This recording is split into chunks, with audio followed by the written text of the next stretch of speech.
I'm Scott. And I'm Melissa. And we are the Sunshine Travelers.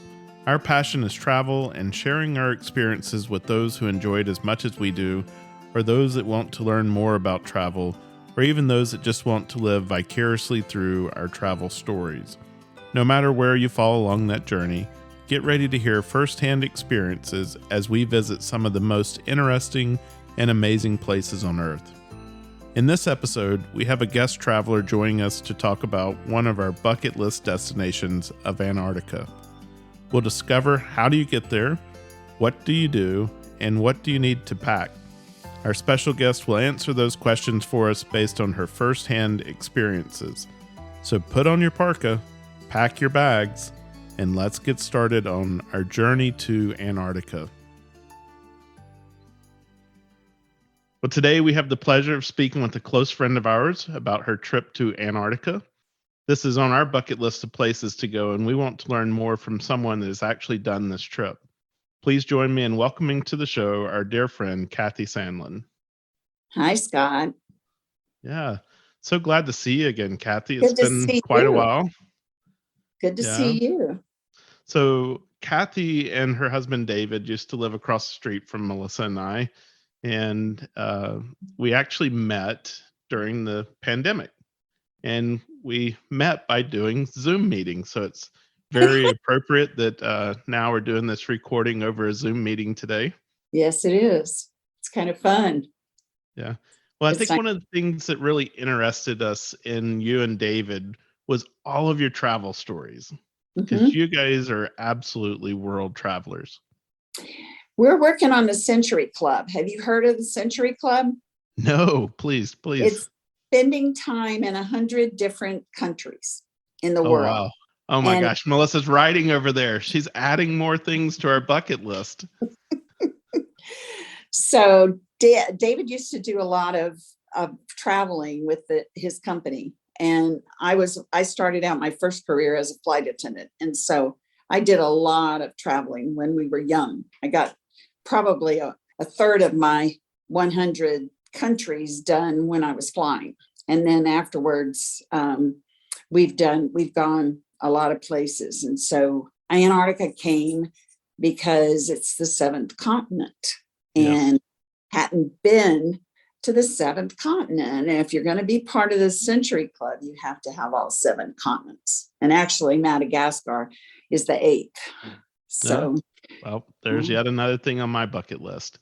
I do already have the 7 continents on my bucket list, but I did not have this Century Club. So my one of my friends, Star, introduced me to it, and I think I'm about 13 countries away. Oh wow! So we're getting Belize and Iceland this year. So, and Namibia. So I got 3 coming this year. Well, that's great. Yeah. We have Belize, and we're going to do an episode on Belize. You've met friends of Lee and Lori's, Steve and Paulette, who lived down in Belize for a while. Paulette reached out to me, and she wants to do an episode together talking about Belize, because that was one of the places that Melissa and I went during the pandemic and fell in love. We're real excited. One of our employees at one of our lodges in Alaska was with us for 14 years, and he left to go and be the private guide on a yacht that a very rich man owned, and he bought a lodge in Belize, and then Todd and a few other people, they redid it and renamed it. And it was, I don't remember what the name of it was, but it's called the Copal Tree Lodge now. So wow, that's Agorda. Yeah. So very nice. That's amazing. So week. We were going to ask you if it would be easier for you to name the places that you haven't been or the ones you have. So I'm guessing haven't been. So you said the 3 for this year. So then what do you think your next, 10, I guess? What would you have the next 10 to make that Century Club be then?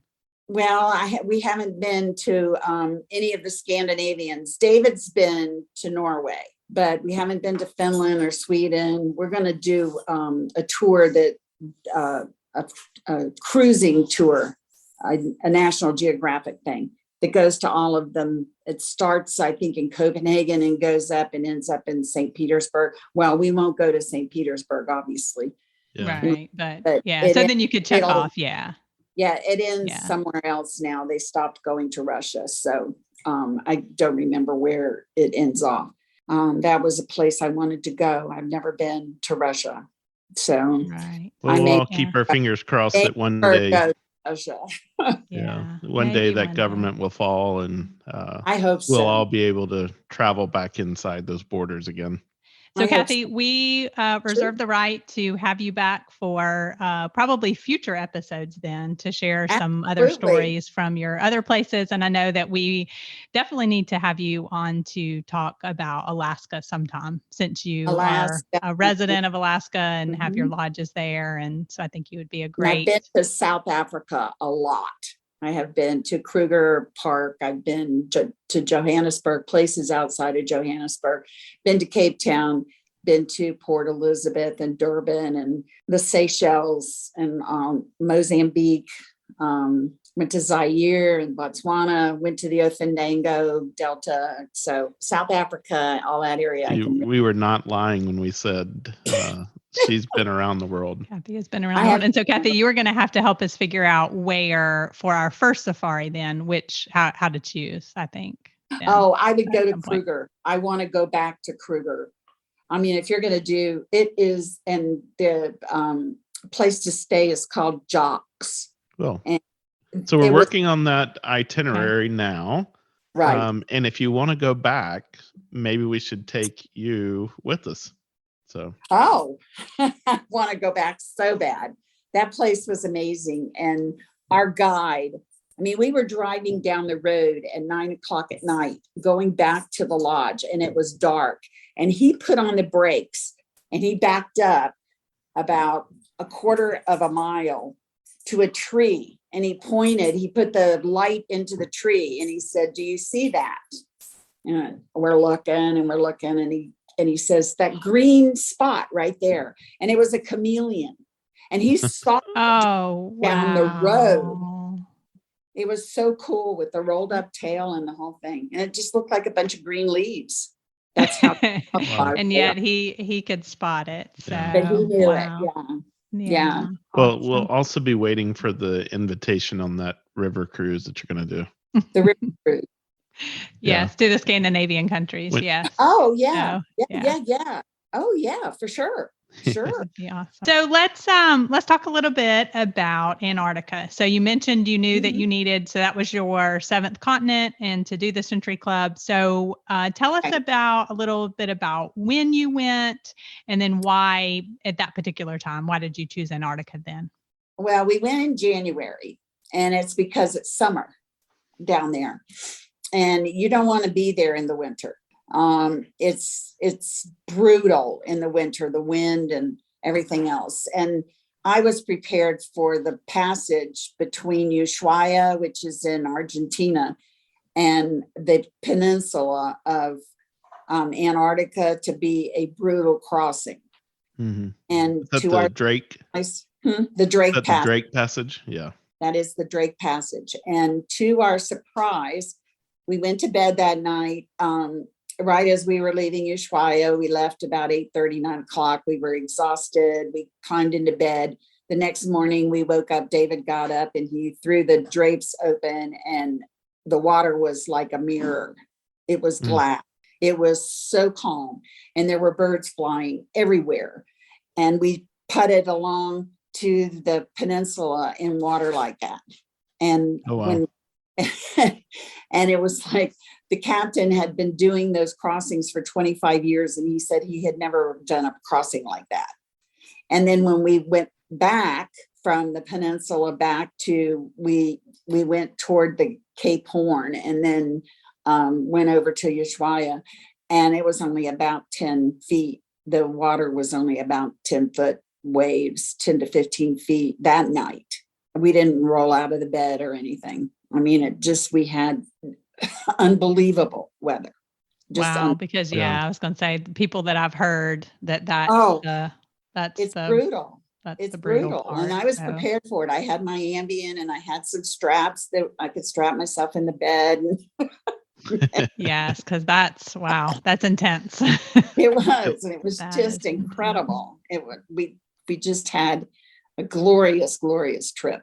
So, Cathy, was this part of another trip that you were doing, or this was specifically to go down to Antarctica? No, it was specifically you fly from Atlanta to Buenos Aires, Mhm. and then you spend a day and a night in Buenos Aires, and then the next morning you get up and they have transportation, air transportation it's part of the tour from the Buenos Aires airport to Ushuaia. And then you get to Ushuaia probably about 10:30 in the morning, and they have a tour all set up where you go into the national park and, you spend the day doing all kinds of things while they're getting the boat ready, because the boat has just gotten in. Because the airplane that you flew in is going to load up with the people that have come back. So they do back-to-back cruises.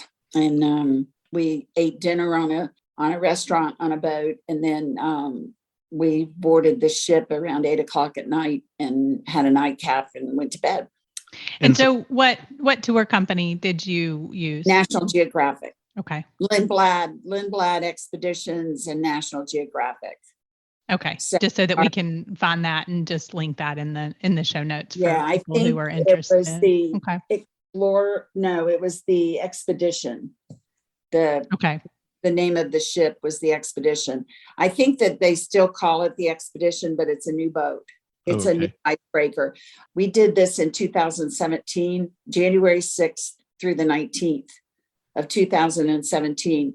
And we chose National Geographic because at that time they were the only tour that was using an icebreaker.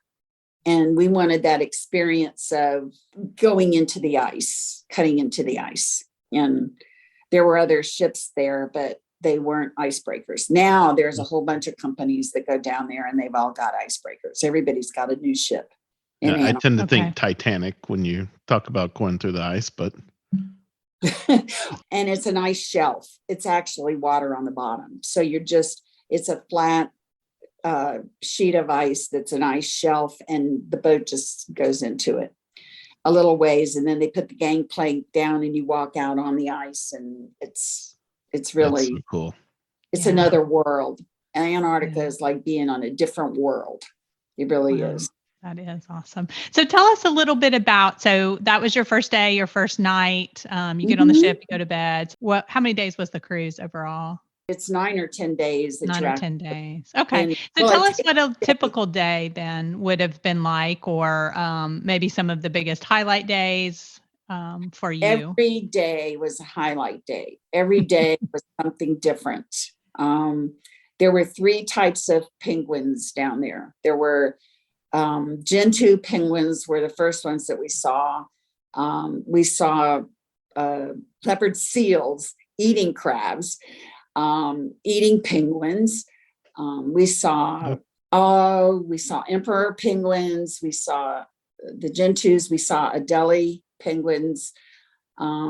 We saw orca, a big pod of orca whales that were, they were hitting an iceberg. There were penguins sitting on an iceberg, and there would be 2 on one side and 2 on the other. And they would hit, the ones on one side would hit the iceberg, and the penguins would start sliding down to the other side, but they would hang on. And then those on the other side would hit it, and eventually they slid off the iceberg and they were eaten. It was terrible. Oh gosh. Nature at its best. That's the life down there. It sure is. And then every day, a cafeteria style, like a fix it yourself lunch that you could just walk around and pick out from the table, this thing, whatever you wanted to eat for lunch. And that was there every day. And then dinner would be a seated at a table type dinner. Very, very good food. They did a great job with that. And then there was open bar, and then there was some kind of program every night, some different program. we had naturalists on board that had specialties. And so one night, Tim, he did a reenactment of the Shackelford rescue. Ernest Shackelford was coming down from England in a boat in the late 1800s, and he crashed into an island on the peninsula of Antarctica, and the boat was his ship was no longer able to float, and so he had his men, and they had lifeboats, but they didn't have anything else, and they were stranded there, and they had no way to communicate. And so Shackelford and 3 of his men got in a lifeboat, and they prepared to go 870 miles to a whaling station that was on South Georgia Island. And the guy that was on here doing that, Tim Jarvis was his name, and he was an Australian, and he did the whole reenactment on this. He had the boat built and the whole thing, and incredible. He did the whole reenactment. Ernest Shackelford's granddaughter asked him if he would be. He's an adventurer, and he was asked if he would reenact this, and so he did it in 2016. So it gave you a good mix between the nature, but then also just some stories and some history and some things that would have happened down in Antarctica. Exactly. Well, so and there was a diver. There was a lot of history. Port Lockroy. One day we stopped at Port Lockroy, and it's an English settlement that was put on Antarctica. It was a whaling station for a while. There was a couple of different whaling stations, and we visited one of those. But Port Lockroy is not working anymore. But they had everything there that you could go in and see how they lived there in the 1950s in this station. Oh, wow. Just incredible. And you can imagine. Yeah, in the 50s, just getting to a place as remote. Oh, yeah. Right? And I can't imagine the brutal cold. It was cold, and it was summertime. It was the middle of the summer. It was like July. You didn't have the technology that you have today to keep warm and stuff like that. I can't imagine. No, I can't either. But I saw it, and it's amazing. So, you get the history, you get the flora and fauna, you get what's happening to it, you get the ecological point of it. It's melting so fast, and the difference between the North Pole and the South Pole is that the North Pole is water that's surrounded by land. So it'll never change. I mean, the fact that there's not a whole lot of ice at the North Pole anymore, it comes in the wintertime, but it melts, is different from the South Pole. The South Pole is land that is surrounded by water. And right now there's 60 feet or more of ice. That's just 60 feet is a lot, but it's melting from underneath. So that's what makes it so terribly dangerous, is that it's. So we were chatting a little bit earlier. You mentioned a couple of, so you went out in the Zodiacs to get obviously closer to some things. You did some kayaking. You did a polar plunge. So tell us a little bit about those like daily excursion type things. They had something. We were moving along, and we were moving along every day. And because of our crossing being as fast as it was, we actually spent $30,000 more fuel because he just kept moving. So every day we were going to a new place in the peninsula. So we would see something new. You just didn't hang around in the same place. Kind of like you did in the Galapagos. You moved from place to place. Right. So some days we would be in a place where the kayaking was the thing to do. So we would spend the morning or the afternoon kayaking. The diver, somebody, his name was Paul, and he dove every day in Antarctica and took movies and showed them that night. And we saw all of the different kinds of animals that were living in in the Antarctic waters because it was 30.4 degrees. The water was, it's cold.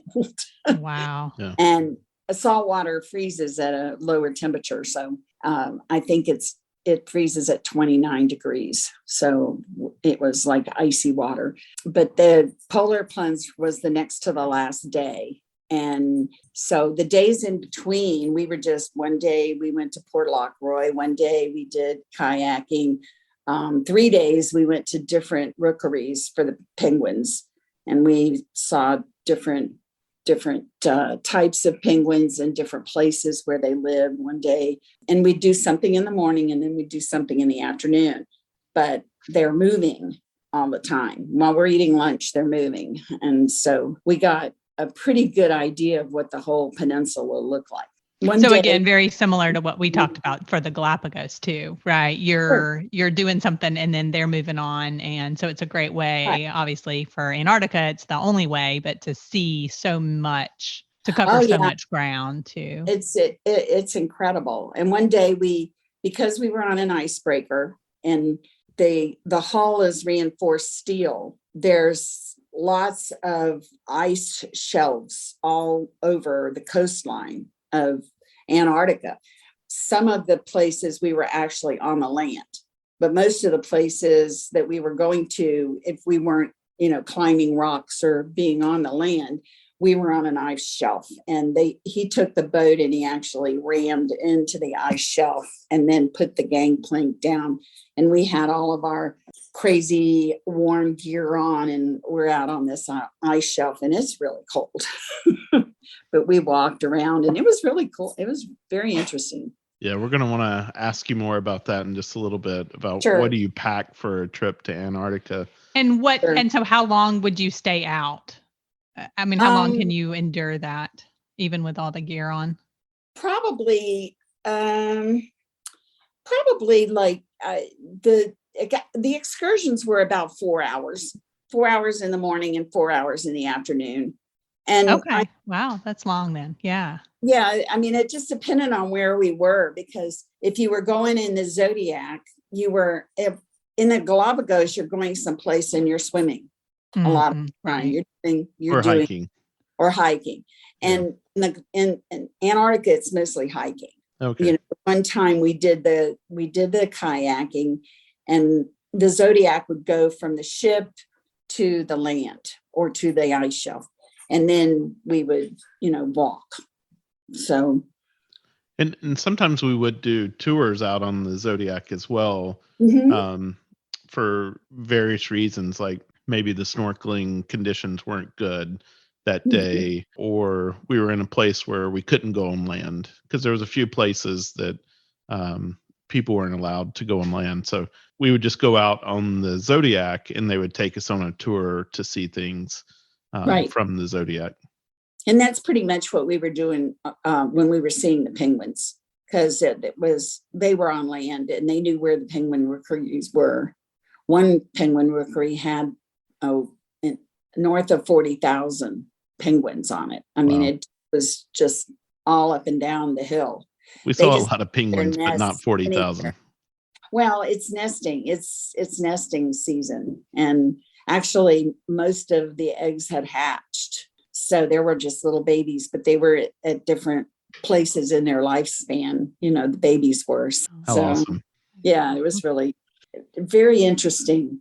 What would you say is the most memorable part of that trip that you took?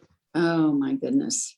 There were so many things. Probably when we were cruising through the Luminaire Channel. They do it from about 3:30 in the afternoon. We started the beginning of it, and it's all the way through the sunset, and the colors, and it's just snow everywhere, ice everywhere, and the water was so still, and it was like mirrors. Everything was just mirrored in the water, and it was beautiful. And every once in a while a bird would fly by, or there would be penguins on an ice floe or something. And that was really beautiful, that whole afternoon and evening. And they ended up setting a bar out because it was just everybody was outside. No one was inside. It was just gorgeous. That sounds peaceful. How many people roughly were on the cruise with you? Well, I think it carries 248 and it was full. Okay. So there was 248 passengers and probably a crew of 100. So, wow. I mean, that's a pretty big ship. I think I've been reading recently some travel bloggers who have done this trip to Antarctica, and one of the things they're talking about is evidently they're introducing some new restrictions, and so like they would only allow 100 people on land at a time now, right? Instead of the full ship, and so. Oh yeah, well, I see what you're saying. I think that I guess it was the full ship when you think about it. The Zodiacs would go in different directions on the place. Oh, okay. And so there would be 250 people, but they're covering a big amount of space, and you're walking from one end to the other. So I don't remember it being terribly crowded. Yeah. There was an afternoon when we were taken to the side of the beach where there were a bunch of elephant seals that were sleeping. Huge elephant seals. And everybody was there for that. Everybody wanted to see it. We had to be very careful because they never woke up. I mean, it's kind of interesting how the animals, they know that they're not going to be hurt. Nobody's ever hurt them. So they're not afraid of people. That's exactly the way it was in the Galapagos. That's exactly right. Mm-hmm. The animals weren't afraid of people. You could tell they had a healthy respect for other animals in that food chain. Yeah. But really didn't, they weren't scared of the people in the way that, like when we were in the water snorkeling, they would just come straight up to you and the look lions, at you. the sea lions. The sea lions, the penguins, all of them, just come Mm-hmm. straight up to your mast. Like, Right. What is this thing?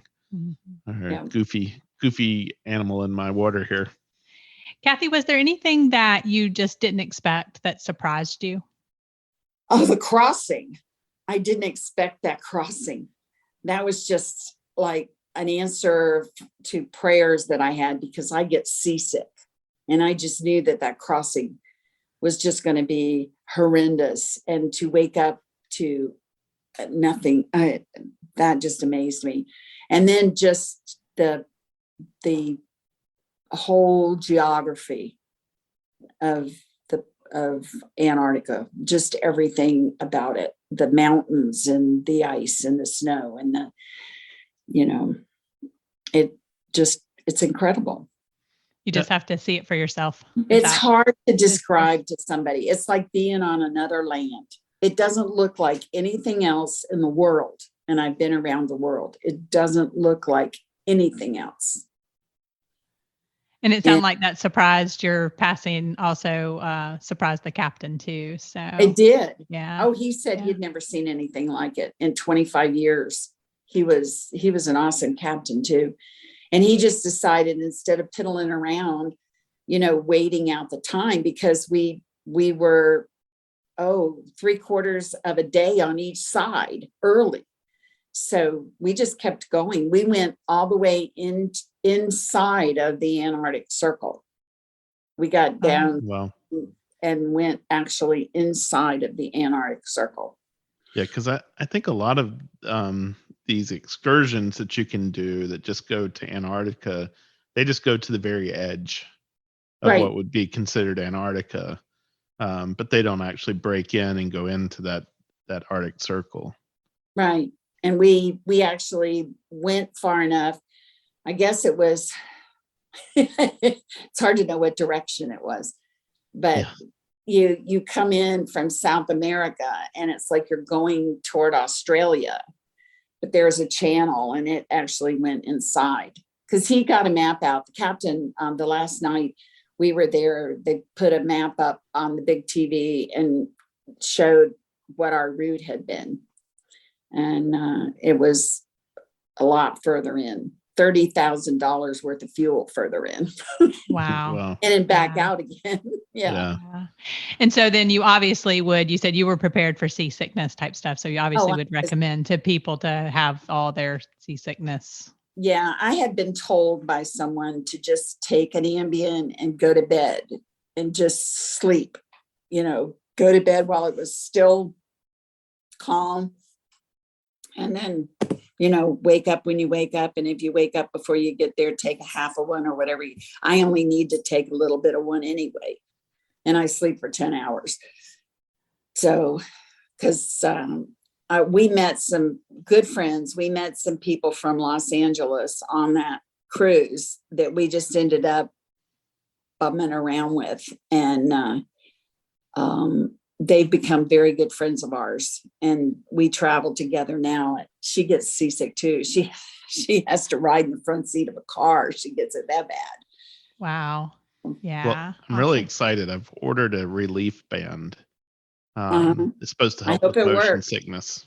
Well, try it out. So what advice would you have for someone who wanted to take this trip, was in the planning stages of taking this trip? How would you advise them? Probably we bought a map. We bought a book.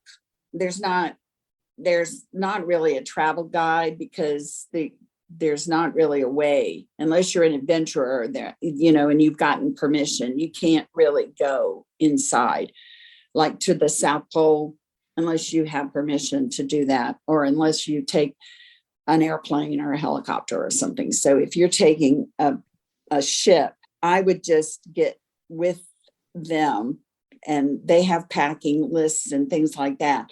They supply boots.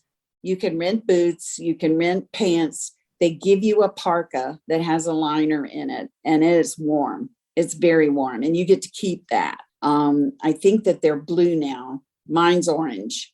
They were orange for a while because they could see it on the ice. They were worried about losing people.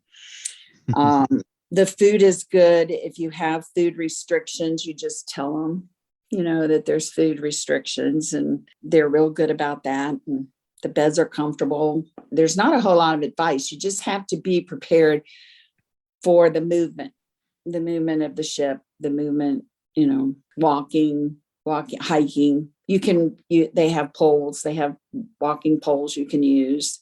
But instead of lugging boots and pants, it's best to just go ahead and rent them if they're available. And National Geographic has them. Okay. Yeah, that's good advice. That is good advice. Mm-hmm. And so that's a perfect segue. So what else would you personally pack then to take? What else did you need, or what did you find that you didn't need that you wish you wouldn't have brought along? I had a lot of long sleeve, sweater type things. And that's just that, and yoga pants was what I lived in on the ship. And then when you get into to go out, you're always wearing insulated underwear and long pants under your waterproof pants. And then the jacket was very warm. You need gloves. You need a hat, because you have a hood, but you want a hat up underneath the hood to keep your head warm inside of that. Sunglasses for sure, because the sun is up all the time. It's summertime there. And that's something that you probably wouldn't think about, right? So that's good advice. Exactly. Yeah. Sunscreen and sunglasses and chapstick. I'm trying to think of what else, but the gloves I had the gloves from Alaska. I brought a lot of stuff that I had from Alaska because I figured it was going to be about the same, a little colder, but we just had such wonderful weather. You just have to watch the weather, I would say. Right. And so then just make sure that your tour operator has the boots and has the pants and has the boots and the pants that you can. Yes. And most we have a blogger that we follow, and one of his biggest recommendations was an investment in some quality merino wool. He talked about, the wool shirts that he had, the socks, and a hat, and he obviously had a relationship with a certain shop that sold these wool items, but he said you definitely want that for underneath the clothing that you're going to wear, something that wicks that moisture away and stuff like that. Yeah, we have some merino. Since we went to Antarctica, we have established a relationship with a company called -33 degrees, and they make socks and underwear, and their stuff is amazing to fish with. So your socks get wet, not usually, because it's whether you would spring a leak in your boots or Right. whatever, waders, but the socks just keep your feet comfortable, a comfortable temperature. So I recommend that too, as well as merino wool. It's called -33 degrees. Okay, we'll put a link to that for our listeners in the notes. Just that's what they make is your undergarments and your socks. So good to know. And the nice thing about those things is over time, those things have gotten more and more lightweight too, right? That they're warm, but they're pretty lightweight. So, well, Cathy, anything else that we haven't talked about that you would like to share about this journey to Antarctica? Oh, it was a once in a lifetime thing. It was just an amazing experience. Like I said, it's like nothing else on the face of the earth. It really is. It's just incredible. An incredible experience. We got into a super pod of whales. There was 175 whales. It was a super pod of orcas, and they were hunting. I mean, they were hunting, and we saw some humpbacks. We had a humpback that came right up to the ship, went under the bow, came down the side, came back up, went back under the bow. Was really interested in what was going on. Was this? So we got some real up close and personal with that critter. He was quite big. Yeah, the wildlife is amazing, and you don't see any of that anywhere. You know, there's those kind of penguins. They're just down there. Right. Yeah. So, Cathy, would you say if you had to rank an African safari and then the Antarctica experience, what should somebody do first? Well, I would say Antarctica, and that's only because it's the 7th continent. But for me, I mean, I love Africa. What I saw in Antarctica, I never saw anywhere else on Earth. I've seen animals. I mean, I hate to compare because you can't compare Africa to a zoo, but the animals that you see in Africa, you see in a zoo. Right. And if you're on a really good safari, you see them up close and personal in their environment. And so that's different. But Antarctica, everything about it is different. It's just the pictures you see, and I tried to recreate them in my Shutterfly book. They don't match seeing it with your own eyes and being there and the wind blowing and, just the sun shining. It just was incredible. And I just wish anybody that's going that they just have good weather. From a photographer's standpoint, I can relate with that it's, yes, even with the best editing of a picture that you can, it's just so hard to sometimes soak in all of those experiences into a picture. And that's why the really best photographers out there make big money on stuff like that. Oh, they do. And I did. I mean, some of my pictures were really incredible, but when I compare them with actually seeing it with my own eyes, there's just a dimension, and it's you look at the picture, but you're not there with all of the sounds and all of the feelings and the air and everything around you that you're looking at. You can't compare. I've never been able to compare it with anything. And I think a lot of times when you look back at your own pictures, then you have that memory, right? Yeah. You have that memory of all the other things. And if you're just looking at somebody else's picture, it doesn't have the same. It doesn't. It's a nice picture. Mm-hmm. No, it really doesn't. And it is. It's all about that I was there, that we were there. I mean, David was there too. I should give him credit. But he probably soaked in more of the experience because he wasn't taking pictures. Right. So some of mine were, oh, I just got to get that, and I missed something else. But David's another one of those guys. If we could get David onto our podcast, some of sure. his hunting trips that he's done way back in the most isolated Mhm. areas of the jungle and rivers and stuff like that are phenomenal. But He would love to. This past summer, he went to Norway and he fly fished the Alta River in Norway, which the part that he was on is privately owned, and you have to be invited to go fishing there. And he got an invitation, and that he's got incredible stories about, how long it took, and it's really pretty, but he never takes any pictures. now you can understand why we clicked so quickly with David and Cathy in all of their travel stories. Yeah. So Cathy, before we close up here, what Mhm. would you say are the 3 most memorable places that you've visited? Oh, I had a hard time when I read that was one of the questions. Antarctica for sure. I mean, that's up there. Probably Hong Kong. I went to Hong Kong in 1970 with David while he was over there. He had an R&R, and we took a trip and went from Bangkok to Hong Kong and spent 5 or 6 days in Hong Kong, and to see what's happened there and it going back to China and just the history of it. It was an incredible thing back then. And to be an American and to be there was different also, just looking back on what I know now as opposed to what I knew when I was 22. It was amazing. It was an amazing trip. So Antarctica, Hong Kong. Probably Ireland. Ireland was, Star and I went to Ireland, and I have a lot of Irish in me from both sides of my family. And so it was incredible we went from Dublin all the way around up to Galway and then back down to Dublin.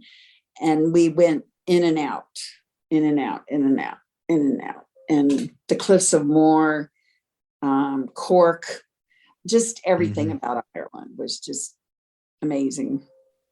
And just for our listeners, Star is a dear friend of yours. Right. Star, that you have traveled a lot with. So yeah, Star and I were in training school with Eastern Airlines in 1968. And we flew until Eastern died in 91. And Star went and flew with American for about 25 more years. And she passed away a year and a half ago, almost 2 years ago.